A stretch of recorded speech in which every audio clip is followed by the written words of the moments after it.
Ano, nasa TLID yung Lord. Okay. Pero mukhang nakakadepensa ang Pre, ang Onyx galaw ng Philippines. kamay Pero, mo, pre. Sige, sige. Pre, ako na nga. Ang Oh, galaw. itry pa. Kaya, Oh, may nadepensa. naririnig ba tayo? Nadepensahan ng Onyx Philippines yung ikalawang Lord na nakuha ng team nila Fabian at ang Young Stallions ngayon. Pero parang umaamba na nga din. Oy! Onyx Philippines! Naku po!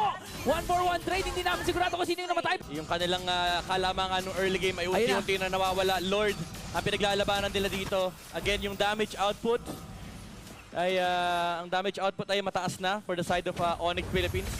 So kaya na nila lumaban. Nakakuha na naman ang isa pang kill ang Onyx. Kong na naka-Hanzo. Yung Hanzo kanina si Kyrie yun pero pareho naman silang pogi. So ibig sabihin nun, marunong sila gumamit nun Oo, uy, conceal. Ay, may nag-conceal dito. Hindi kami sigurado kung sino yung nag-conceal dahil wala kami Huli ka, nag-flicker doon. Parang si Witty ata yung flicker doon. Nagkalamang may na-shutdown nga at nakapatay yung TLID. Nakalamang ng isang hero, nakalamang ng bahagya.